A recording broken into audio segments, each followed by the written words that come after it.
अभ्यर्थियों को नियुक्ति पत्र दिया गया। मैं चयनित सभी लोगों को बधाई देता हूं और आज सब लोगों को ये वितरित किया गया। और एक बात आपको हम और बता देना चाहते हैं कि भाई ये तो पहले से काम किया गया है, शुरू किया गया है, लेकिन उसकी संख्या ज्यादा नहीं रही है। तो जितने भी करीब करीब समझ लीजिए कि जो हमने इसके बारे में पूरा डिटेल लेकर के एक दिन इसके बारे में पूरी पहले ही से जानकारी हम ले रहे हैं कि आखिरकार कितने पद होने चाहिए, कितने लोग हैं। तो जब देखा कि बहाली ही कम, तो हमने कहा कि भाई पहले से ही कह रहे हैं तो बहाली कम क्यों, इसकी बहाली खूब तेजी से करिए। तो अभी तो बहाली कर सके हैं, ये 183 पदों की बहाली कर रहे हैं, लेकिन आप जान लीजिए कि कुल स्वीकृत पद तो माने पद को स्वीकृत किया गया है 2247 पद स्वीकृत कर दिया गया। अब आप समझ लीजिए कि अभी तो कम ही है, तो इसलिए हमने जो इनको कहा है तो उसके लिए अब 1294 पदों पर नियुक्ति की प्रक्रिया अंतिम चरण में है। अब आज तो इतने लोगों को मिला, एक दिन आप समझ लीजिए 1294 लोगों को मिलेगा, वो भी ज्यादा दिन नहीं है, उतने लोगों को मिलेगा। और बचा हुआ था 401, उस पर भी हमने इन लोगों को कह दिया है, तुरंत इन लोगों ने जारी कर दिया है कि 401 पद पर और नियुक्ति होगी। इसलिए कुल मिलाकर के जो 2247 स्वीकृत पद है, उन सभी पर लोगों की बहाली हो जाएगी। अब आप सोच लीजिए, एक तो सबको अधिकार है, जैसे हिंदी है वैसे उर्दू है। अगर पहला माना गया हिंदी तो उर्दू को, तो दोनों को उसी तरह से स्वीकृति प्राप्त है।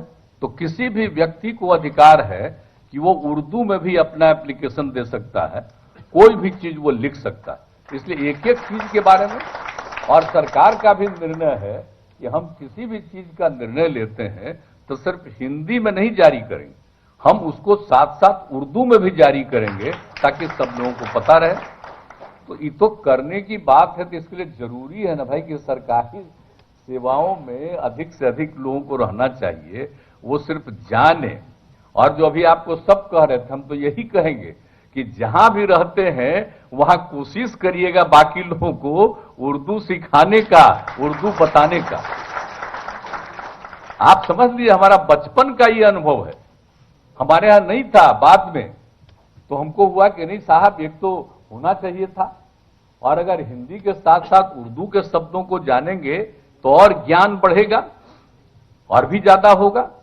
तो इन सब चीजों के चलते हम लोग तो शुरू से ही लगे हुए हैं।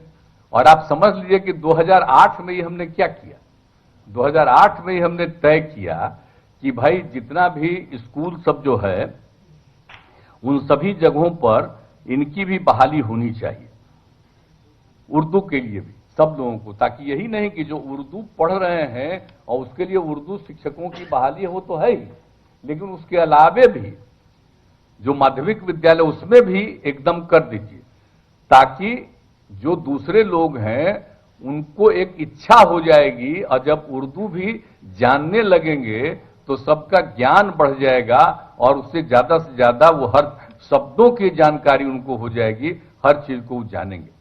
अब उसके लिए तो हमने उसी समय शुरू करा दिया गया। तो अभी तो हम एक दिन और हम समीक्षा कर रहे थे, तो हम तो जितना चाहते हैं अभी उतना बहाली नहीं किए। तो जरा चीफ सेक्रेटरी साहब आप बैठे हुए हैं, प्रवचन तो अच्छा दिए, लेकिन भूल गए हैं आप तो 2007 से मेरे साथ हैं यहां। अब भूल गए कि किस तरह से हमने 2008 में ऐलान कराया, तो अब आपको चीफ सेक्रेटरी हम बनाए हुए। अब आपका काम है देखना कि हर जगह वो बहाली भी करवाइए। हम तो बोलते रहते हैं, अब आपके बगल में बैठे हुए इनको पूछिए, ये भी चीफ सेक्रेटरी थे, अब हम लोगों के साथ हैं, तो हमने इनको कह दिया है, सबको कह दिया है। ये सारे लोग जो हमारे अधिकारी बैठे वो सबसे पूछ लीजिए, हम सबको कहते रहते हैं भाई मैं इतना आदमी को कहा बहाली करवाइए, आज शुरू में ही कम में पूरा बहाली नहीं करवा पाया, ये ठीक नहीं, और ज्यादा बहाली करवाइए, सब लोगों की बहाली हो जाएगी। भाई सब पढ़ेगा, आजकल जो एक माहौल कायम करने की कोशिश हो रही है वो तो गड़बड़ माहौल करने वालों का है। लेकिन हम लोग तो चाहते हैं समाज में कभी किसी भी प्रकार का विवाद नहीं हो, कोई झंझट नहीं हो, आपस में प्रेम का और भाईचारे का भाव रहे। तो याद करिए ना, 2005 से हम यही शब्द बोलते रहे और उसके लिए हम लोग करते रहे। तो उसी समय हमने कहा कि भाई और करिए। तो हम तो आग्रह यही करेंगे कि भाई जो बचा हुआ है, अब सब स्कूलों में भी, यानी प्राथमिक विद्यालय सब जगह देख लीजिए, करवा दीजिए, छोड़िए मत, अधिक से अधिक लोगों को लगा दीजिए, एक टीचर कम से कम रहेगा। भाई अब जो मान लीजिए कि उर्दू पढ़ने वाले हैं, उर्दू उनको तो पढ़ाएगा ही, लेकिन उसके अलावे बाकी लोग जो है, जो उर्दू को नहीं जानता वहां रहेगा, तो उसमें से बहुत लोगों का की इच्छा होगी कि हम भी जरा सा उर्दू के बारे में जानें, और लोग सीखेगा। किसी दिन उर्दू के बारे में भी उसको कि भाई जितने लोग उर्दू को जानना चाहते हैं तो फला समय आइए और आपको उर्दू के बारे में बताया जाता। तो ये सब चीज हो जाएगा तो लोगों को ज्ञान होगा ना भाई, पूरा चीज होगा ना। तो इसलिए उस चीज पर भी जरा सा कृपा करके ध्यान दीजिएगा। जितना बढ़िया आप बोलते हैं उतना ही बढ़िया मेरी इच्छा को लागू करवा दीजिए। हमारी यही इच्छा है आपसे, हमको पूरा का पूरा हम करते रहते हैं। तो और अब जानते ही हैं दिल्ली वाला कब क्या कर देगा क्या नहीं करेगा कोई ठिकाना है, लेकिन हम तो नहीं छोड़ने वाले आपको, जब तक हम नहीं छोड़ने वाले, ये पक्का जानिए आप। तो इसीलिए हम जो कह रहे हैं उसको भी जरूर लागू करवा दीजिए। तो मुझको व्यक्तिगत रूप से एक प्रसन्नता हो जाएगी कि कोई भी आदमी ने, सबको, बच्चों को, नई पीढ़ी को, लड़के लड़कियों को उर्दू के बारे में भी जानकारी हो जाएगी। तो बड़ा अच्छा रहेगा। हिंदी, उर्दू और अंग्रेजी भी पढ़वाते हैं भाई हम लोग, और भी सब लोगों को देते हैं। तो ये सब चीजों को जानेगा तो ज्ञान कितना बढ़ेगा, बहुत ज्ञान बढ़ेगा। तो इसलिए इन सब चीजों के बारे में जरा सा हमारा यही रिक्वेस्ट है कि इसको जरूर कर दीजिएगा।